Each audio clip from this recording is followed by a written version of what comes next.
Abolisi Tom Lembong dan amnesti Hasto disebut sebagai cara Presiden Prabowo kumpulkan musuh bubuyutan Jokowi.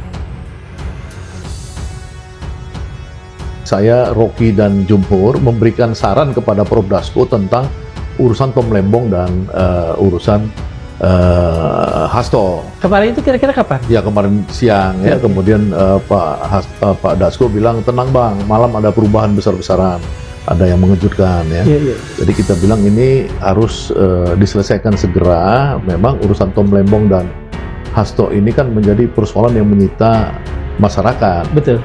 Dan yang kedua, saya, Rocky, dan Jumhur saat ini sudah gelisah karena kita melihat energinya Pak Presiden itu dalam suasana keterpecahan ya, itu tidak begitu kuat untuk menjadi presiden dengan tema-tema dia yang menonjolkan tentang kedaulatan negara, kemandirian, tidak mau inferior di mata asing dan lain-lain. Gitu. Jadi kita melihat energinya kurang cukup ya, sehingga kita merekomendasikan agar memang kasus Tom dan kasus Hasto ini bisa direspon dengan baik dan tepat gitu.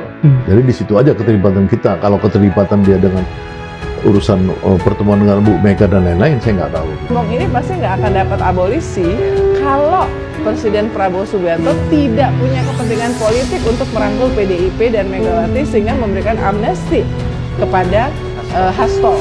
Tetapi kan kalau cuma Hastonya aja dan jelas-jelas kan vonisnya dan sepanjang perjalanan memang Hasto memang nyata terbukti bahwa berkaitan dengan kasus suap dalam penggantian antar waktu yang melibatkan Harun Masiku. Jadi bukti-buktinya oke.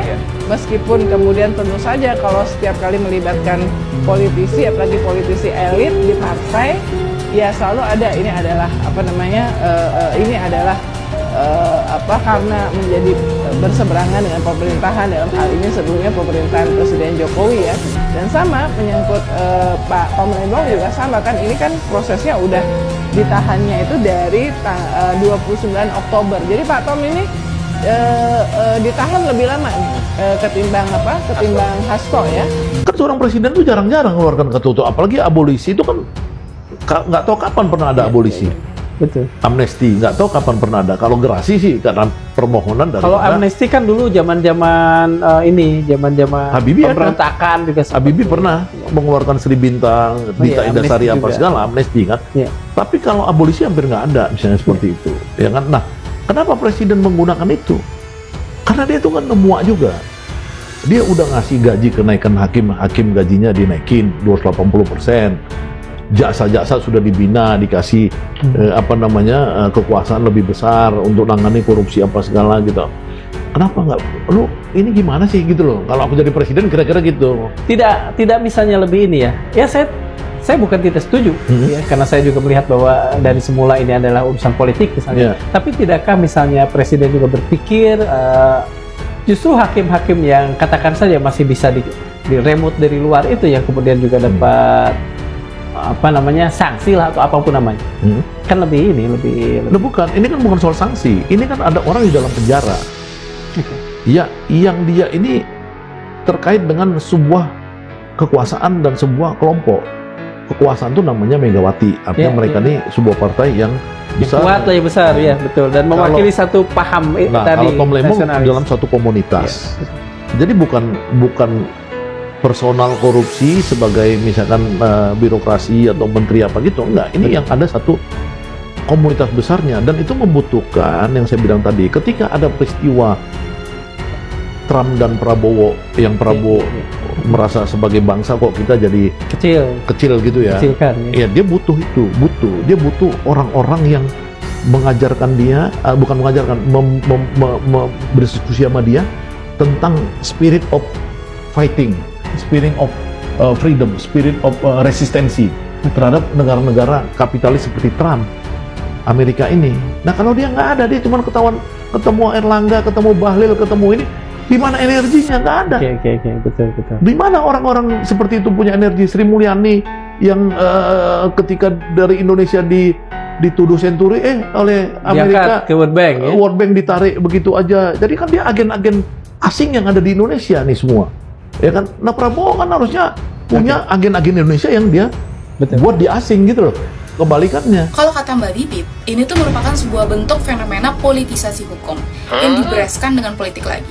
Tapi ini make sense. Coba deh kita lihat. Dalam fenomena pemberian abolisi dan juga amnesti kepada Top Lembang dan juga Hasto, kita tahu di saat yang bersamaan, itu Dasko mengunggah foto bersama Megawati usai mengumumkan Hasto dapat amnesti. Dasko siapa latar belakangnya kalian tahu pasti? Megawati dan Hasto latar belakangnya siapa juga kalian pasti tahu. Nah, dan gak lama dari itu, makin make sense-nya bahwa saat kita menengok tentang bagaimana pernyataan perintah Megawati agar kemudian semua kader-kader PDIP mendukung pemerintahan Prabowo. Kesepakatan apa nih yang sudah dibuat? Dari sini juga, harusnya kita sebagai rakyat itu harus lebih sadar bahwa kedepannya rezim ini itu akan menjadi sebuah rezim no oposisi. Gak ada lagi tuh oposisi. No trias politika, karena yes, eksekutif dan juga legislatif itu pasti akan siap banget untuk melakukan intervensi terhadap yudikatif. Mudah banget, sudah menjadi barang pasti. Maka apa kabar tentang bagaimana negara hukum dan negara kita sebagai negara demokrasi ke depannya? Gue juga habis nonton bincang-bincang di Dirty Fuck gitu kan, Mbak Bibip, Mas Zainal dan juga Mas Ferry gitu, yang kemudian memperlihatkan kepada gue dan mungkin teman-teman yang udah nonton tentang bagaimana berbahayanya fenomena yang satu ini. Kalau kita refer kembali kepada apa yang dikatakan oleh Abang tentang bukan janji sebetulnya ya, apa yang pernah diucapkan oleh Ibu Mega. Dengan kata lain bahwa Ibu Mega dan PDIP akan segera membantu Pak Prabowo. Udah kan? Dan sudah. mungkin juga masuk ke dalam kabinet misalnya. Kalau yang dia umumkan sudah dong. Seluruh jajaran PDIP mulai malam ini, tadi malam dia ngomong, mendukung pemerintah. Mau Ya. masuk juga ke pemerintahan. Ya itu menurut saya sih wajar aja. Harapan untuk adanya reshuffle mulai terbit kembali, wajar. Ya wajar dong, kan wajar kan. Kalau dia mau bagian dari kekuasaan, ya kan, itu kan namanya politik itu kan siapa dapat apa juga. Iya betul. Iya nggak? Kalau kita mau ngajak Megawati, mengajak kelompok Islam bersatu nih, nasionalis Islam di bawah pemimpin besar revolusi Prabowo misalnya gitu. Ini orang nih cuma dipakai namanya, ya nggak bisa dong. Iya. Ya kan? Jangan kayak Nasdem masuk kekuasaan, saya nggak mau menteri, ngapain lo ngomong gitu? Nggak bisa dong. Iya. Kalau mau masuk, PDI minta 5 misalnya. Kenapa? Iya. Ya kan? Habib Rizik, Anies apa segala masuk, gue minta 5, 10. Siapa lagi? Ya buang aja semua orang PDI, orang Jokowi yang 17 itu. Oke Bang, Abang kan juga dikenal cukup punya kedekatan dengan Anies. Dia? Kelihatannya, apakah Anies juga, kalau misalnya ditawari lah ya, karena ada paling tidak dalam catatan publiknya ada 17 menteri yang juga orang Jokowi. Iya. Misalnya. Paling tidak kan itu kalau ini 5 masih ada 7 tuh ya. Apakah Anies dalam kedekatan Abang dengan Anies kira-kira akan menerima ini? Saya belum tahu, saya belum bicara sama Anies ya. Tapi kan Anies kan maksudnya dia orang yang ngerti pembangunan juga. Ya artinya kalau dia diajak Prabowo, saya pikir kan dia sangat bermanfaat. Misalkan dia kalau jadi menteri di sektor pendidikan atau di sektor pembangunan macam-macam, dia Anies saya pikir orang hebat. Apa penilaian Abang kalau Anies menerima dan apa penilaian Abang kalau Anies menolak? Kalau menurut saya sih Anies kalau menerima pasti lebih bagus dong buat bangsa ini. Karena Prabowo ini kan orang benar. Ya kan, apa salahnya? Kan Prabowo sering bilang, kenapa saya dulu ikut Jokowi? Karena saya nggak mau berantem. Ya kan? Makanya saya ikut aja supaya ada persatuan, saling bantu apa. Ya itu kan sebaliknya juga. Kalau Prabowo ini benar ya dia undang Anies ke istana, dia ajak Pak Anies sesuai dengan apa yang saya sering sebut. Ya, orang-orang yang memusuhi saya dulu, Wiranto lah, yang menghukum saya dipecat, Agung Gumelar, siapa semua. Ya kan dia ngomong bukan di sini, di Saint Petersburg di Rusia. Di Rusia. Ya kan dia ngomong waktu pidato Forum Ekonomi Rusia beberapa waktu lalu. Nah sekarang buktiin aja Pak Presiden undang Anies ke istana, kasih jabatan. Itu kan konsekuensi. Kalau Anies kemudian menerima dan datang ke istana, menurut bagus. Orang ini Saya senang. Kalau tidak, iya kalau sebaliknya tidak bagus. Iya, maksudnya kurang bagus karena tema persatuan itu ya harus diambil oleh Anies gitu. Nah, di sini Pak Prabowo, meskipun kita sedih harus ada kasus korupsi yang diamnesti dan abolisi, tapi kita akan lebih sedih kalau kasus seperti ini dibiarkan berjalan tanpa ada yang meluruskan. Nah, cara meluruskan itu kalau sudah pada tingkat presiden adalah amnesti dan abolisi. Nggak ada jalan lain. Tapi kalau orang sudah terlanjur di kerangkeng karena vonis yang inkrah, itu gerasi namanya. Itu presiden yang mencabut. Orang sudah terlanjur inkrah, sudah di penjara, tapi keluar ternyata sesudah itu tidak salah, ya direhabilitasi. Nah itu saja sebenarnya kewenangan yang diberikan kepada presiden. Dan ini bukan kasus baru. Sudah ribuan orang mendapat amnesti di Indonesia. Kalau abolisi secari-cari siapa yang bicara spesifik abolisi itu? Kita melihatnya baru satu dari pemerintah. Padahal Prabowo ini wataknya, seandainya dia 15 tahun lalu, ya ketika dia masih bersama teman-teman kelompok yang 15 tahun lalu itu melawan Jokowi, 2014 atau segala, dia pasti dia bisa ngelawan Trump. Ya, sekarang kenapa dia nggak bisa melawan Donald Trump? Nah, kalkulasinya untuk seorang pemimpin besar seperti Prabowo, dia agak keropos di dalam negeri. Kekuatannya. Ya, kekuatan keroposnya itu karena apa? Karena dua kekuatan ideologis tidak mendukung dia. Ya kan, kekuatan ideologis satu, kekuatan nasionalis. Di Indonesia ini cuma ada dua. Yang Megawati, satu kekuatan Islam. Kelompoknya Anies Baswedan. Jadi di situ kita tidak melihat Tom-nya saja, ya. Tapi Tom itu sebagai bagian dari daripada kelompok Islam ideologis. Anies dan kawan-kawan di situ kan kelompok Islam ideologis. Ya kan. Nah, kelompok di Hasto kelompok nasionalis. Bagaimana dia mau tegak di mata Donald Trump? Ya, kalau yang ada di sekitar dia cuma Sri Mulyani, Airlangga Hartarto, Luhut Panjaitan, apa segala gitu-gitu yang mau berunding dengan negara raksasa. Nah, itu menurut saya poin paling penting yang saya lihat, membuat Prabowo ini harus mengkonsolidasikan sebuah kekuatan yang disebut persatuan nasional dan ideologis. Itulah makanya ketika saya melihat Menteri Hukum memaparkan alasan kenapa memberikan Tom dan Hasto itu kebebasan, itu karena alasan persatuan. Ya kan? Betul kan? Alasannya dia garis bawain persatuan nasional. Karena kita dengan terpecah-pecah itu, Prabowo tidak punya kekuatan, khususnya ketika dia keliling-keliling dunia ini pengen menjadi pemimpin besar di dunia. Dikasih teoritis politiknya ya, bahwa ini kan langkah yang cukup mengagetkan ya, dan ini langkah politik yang genuine menurut saya, asli yang dilakukan Pak Prabowo. Aslinya mazhabnya kan begitu, mazhab persatuan, keindonesiaan merah putih, bagaimana kemajemukan itu disatukan. Nah, konteks tantangan challenge Pak Prabowo itu kan nggak gampang. Dia kan menyatukan kekuatan yang ada. Jadi kecanggihan Pak Prabowo untuk bukan menaklukkan dalam konteks politik, tapi menaklukkan kekuatan yang ini berpotensi mengganggu konteks stabilitas nasional. Apa memang potensi misalnya mengganggu? Kita nggak bisa pungkiri sosok di balik pendukungnya namanya Mas Hasto ya, ada nasionalis reformis. Kita juga tidak menafikan yang namanya sosok di belakang pendukungnya yang namanya Tom Lembong, nasionalis religius juga di situ ada. Nah, Pak Prabowo kan butuh semua kekuatan ini untuk bersatu gitu. Nah, ini juga sisa residu kalau Pilpres saya nggak mau ambil sebenarnya. Meskipun kita nggak bisa melepaskan bagaimana Tom Lembong ada di situ posisi mendukung Anies Baswedan, kemudian bagaimana namanya Mas Hasto mendukung Ganjar Pranowo. Dua-duanya berseberangan. Ya, setelah ribut dengan Pak Jokowi, kemudian memecat Pak Prabowo, Pak Jokowi, kemudian hakimnya yang membuat mata orang terbelalak semua, yang tidak ada mens arianya, tidak ada niat jahat, dipidanakan. Dan di situ kan semua common sense akal saya publik berbicara.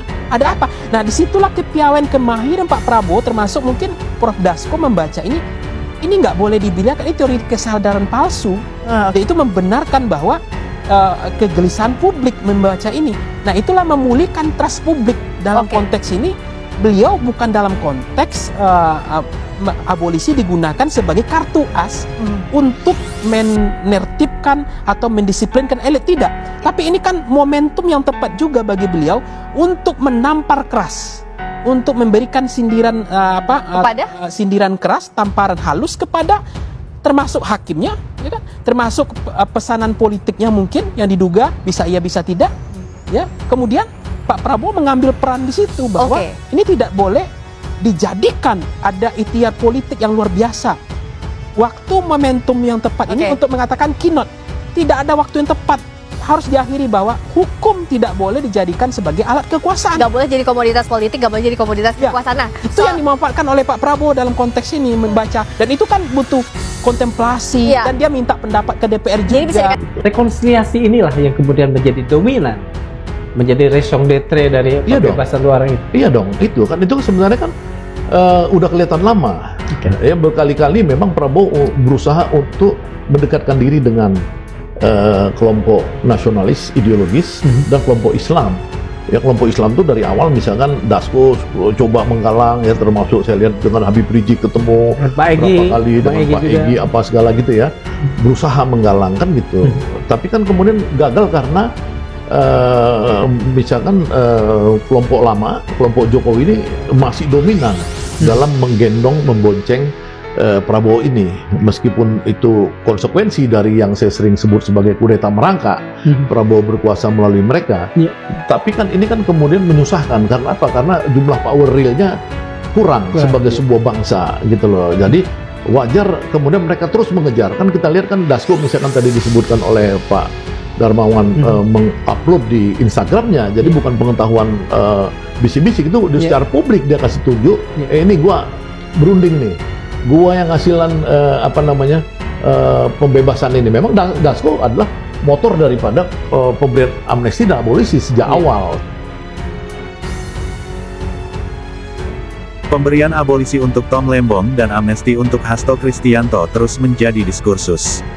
Dianggap cara Presiden Prabowo kumpulkan musuh bubuyutan Presiden ke-7 Jokowi. Hal tersebut diungkapkan dalam sebuah siniar di YouTube Keadilan TV.